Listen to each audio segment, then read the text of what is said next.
with some of these guys into these veterans, you got Josh, you got Pete, and you got a guy who's grown up in this program with Jagger, how important have those guys been in buying into that mindset?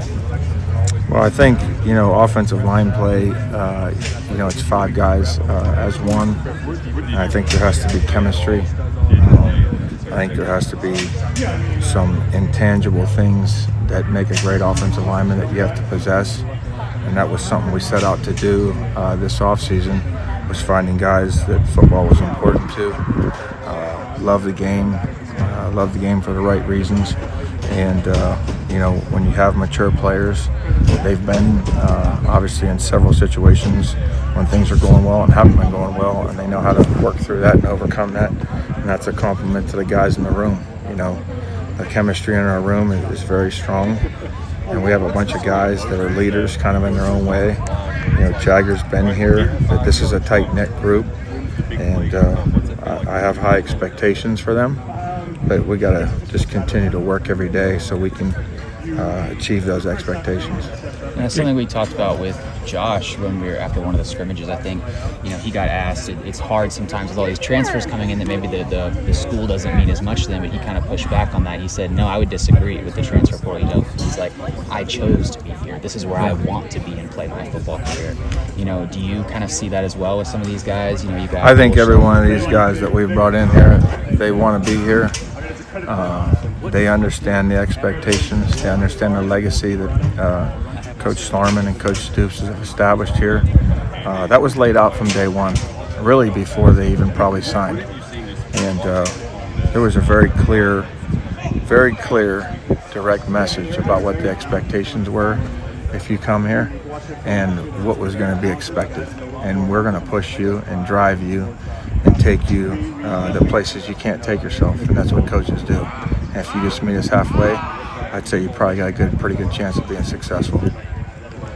You guys have been under the microscope, it seems, the entire preseason leading up to this game. You had to be pretty pleased with what you saw Saturday. I think there were some flashes of things that we can be, but there's still things that I want to see better, and I have high expectations. That's been established long before I was here.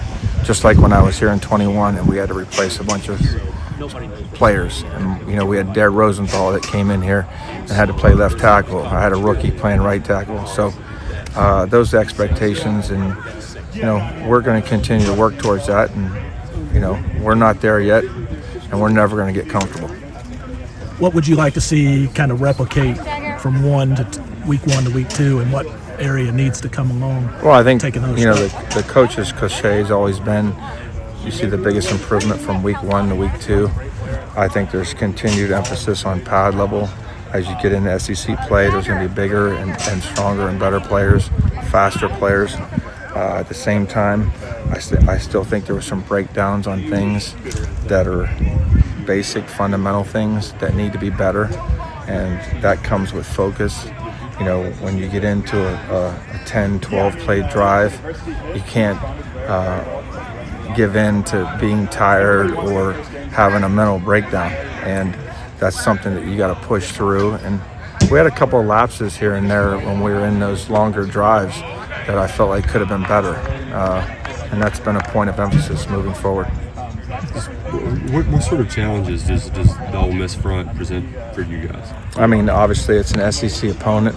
I think they're very well coached. I think Pete Golding does a great job. I was with Pete when I was at Alabama, obviously, and he's creative in what he does. He's going to attack every formation, what you're doing.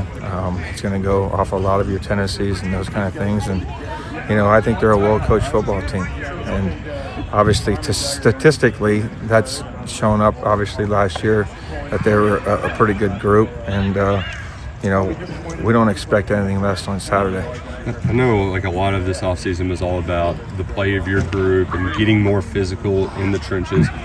When you get 220 yards on the ground in the first week, do you see more confidence in your group after that? I think you got to give a compliment to Coach Boulware, Coach Hamden. It's much bigger than just one group. Whether it's tight end play, quarterbacks making the right decision when they have a read here and there with the ball, but there is a physicality part that's expected here, and we want to continue to try to be physical and finish blocks, and that's been a point of emphasis for us, and trying to move people off the spot.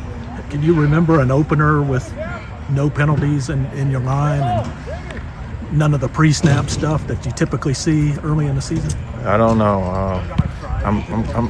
You see all that gray hair I got, so I'm a little older.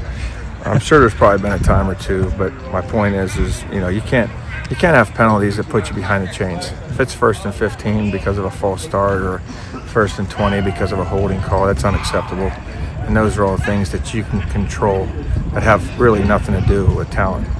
It's discipline. Does that background with Coach Golding, does it help in preparation, or with it being new teams, new players, it's just not really that relevant? Well, obviously being around Pete when I was at Alabama, obviously, and he's runs the Saban system, Coach Saban system.